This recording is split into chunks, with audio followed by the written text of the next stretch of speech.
اللہ عز و جل نے ہمیں زمین عطا فرمائی. زمین کتنی بڑی نعمت ہے کہ اللہ عز و جل ارشاد فرماتا ہے وَالْأَرْضَ فَرَشْنَاهَا فَنِعْمَ الْمَاهِدُونَ.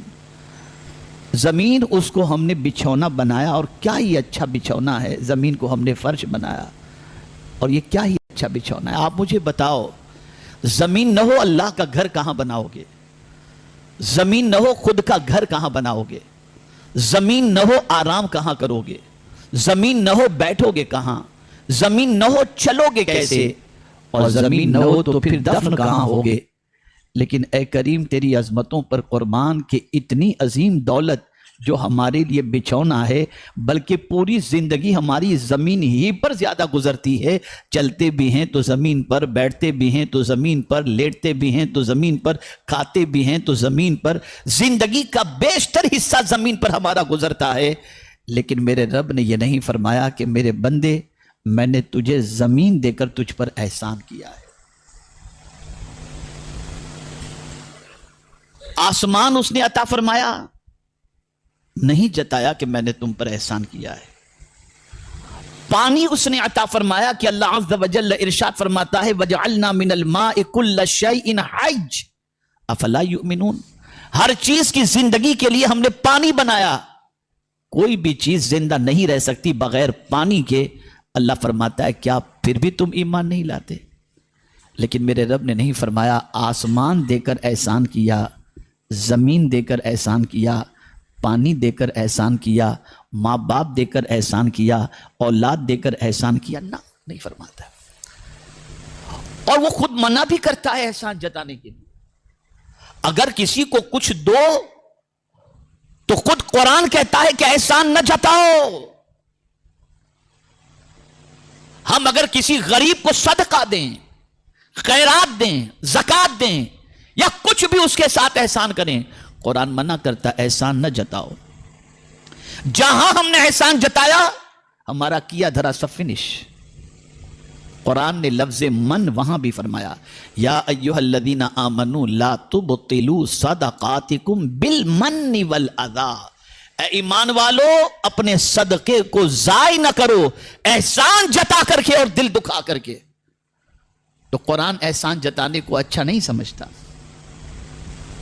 بلکہ اگر میں احسان کے حوالے سے بتاؤں تو رسول اعظم صلی اللہ علیہ وسلم فرماتے ہیں 3 لوگ ایسے ہیں جن کو جنت کی خوشبو بھی نہیں ملے گی، جبکہ جنت کی خوشبو 500 میل کی دوری سے آتی ہے. لیکن سرکار فرماتے ہیں 3 لوگ ایسے ہیں جنہیں جنت کی خوشبو بھی نہیں ملے گی. نمبر 1 وہ شرابی جو توبہ کیے بغیر مر جائے، اس کو اللہ عز و جل جنت کی خوشبو سے بھی محروم رکھے گا. وہ اولاد جو ماں باپ کو راضی نہ کر سکا اور ان کو اذیت پہنچائی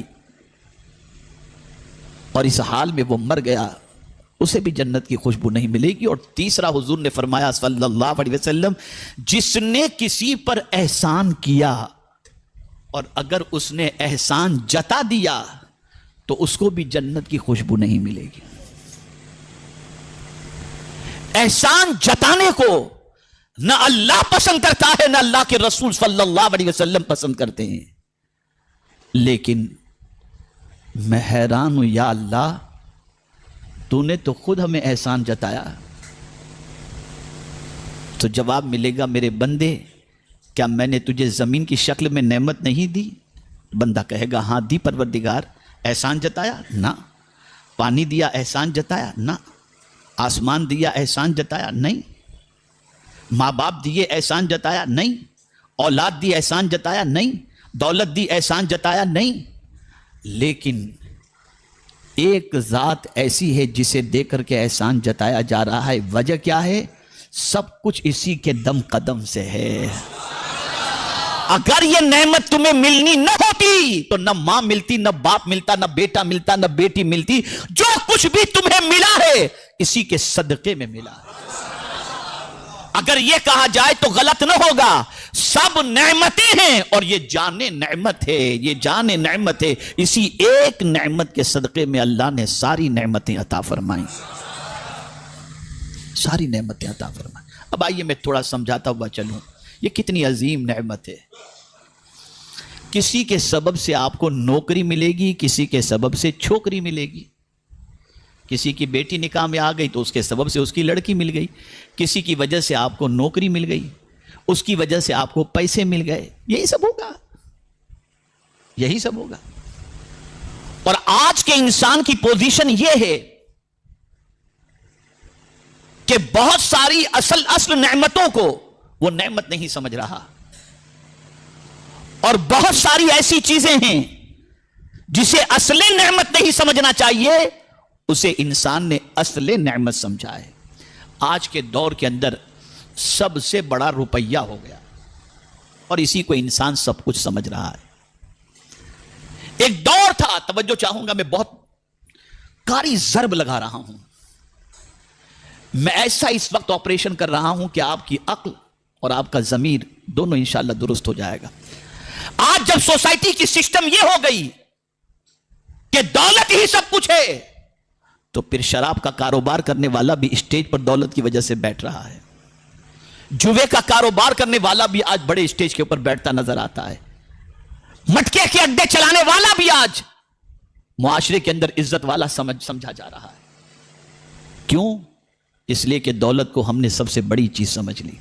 اب وہ کیسے بھی آ جائے, کسی طریقے سے بھی آ جائے, چوری سے آئے, ڈکیتی سے آئے, مال کھا کر کے آئے, کسی کا ہڑپ کر کے آئے, انسان اب یہ نہیں دیکھتا اس کے پاس رولس رائلس گاڑی ہے, BMW ہے, مرسیڈیز ہے, ڈاڈو گھڑی پہننا ہے, رولیکس گھڑی پہننا ہے, اتنی بڑی کاریں ہیں, اتنی بڑی کوٹھی ہے, کیسے کمایا اس کی فکر ختم ہو گئی. لیکن بس اب آدمی اس کو رسپیکٹ دیتا ہوا نظر آتا ہے. تو اب دنیا نے سمجھ لیا کہ دولت ہی سب کچھ ہے, تو پوری دنیا میں مزاج بن گیا, کیسے بھی کرو, جب دولت ہی سے عزت ملتی ہے تو مال کماؤ, چاہے دبا لو, کیسا بھی کر کے کماؤ, انسان اس کے پیچھے بھاگا. لیکن جب تک مزاج یہ تھا کہ آدمی مال دیکھ کر عزت نہیں کرتا تھا, اعمال دیکھ کر کے عزت کرتا تھا, تو دنیا اعمال کی طرف دوڑ رہی تھی اور سوچتا تھا ہم اچھے بن جائے تاکہ معاشرے کے اندر اللہ ہم کو عزت عطا فرمائے.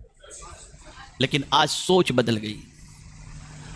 اب تو سوچ یہ بن گئی کہ نیکی کرنے والا یا نیکی کے راستے پر چلنے والا یا اچھے عمل کرنے والے کو دنیا معاذ اللہ بے وقوف سمجھتی ہے, اور گناہ کرنے والا پیسے والا اگر ہے تو لوگ کہتے بڑا عقل مند آدمی ہے. کیا سوچ بن گئی,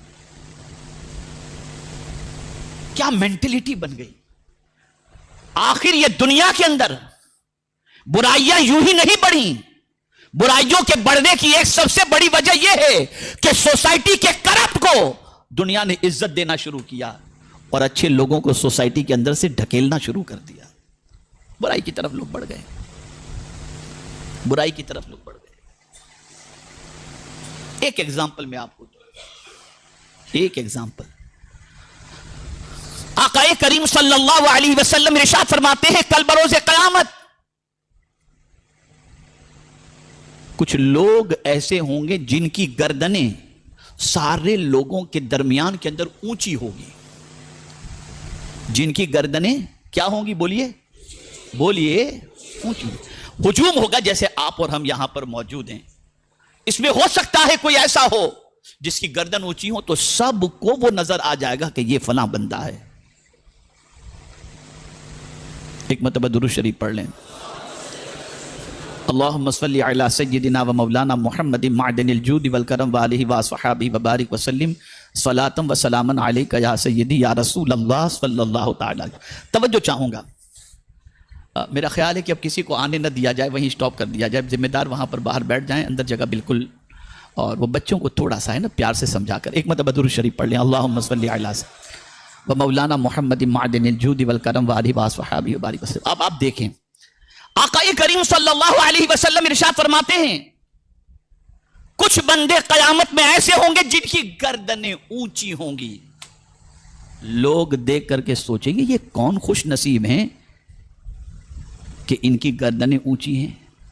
جانتے ہیں وہ کون ہوگا جس کی گردن اونچی ہوگی؟ جب حضور سے پوچھا گیا یہ کون خوش نصیب ہوں گے, تو سرکار نے فرمایا یہ میری امت کے مؤذن ہوں گے, اذان دینے والے ہوں گے جن کی گردنوں کو اللہ قیامت میں اونچا کر دے گا. اب میں آپ سے پوچھنا چاہتا ہوں,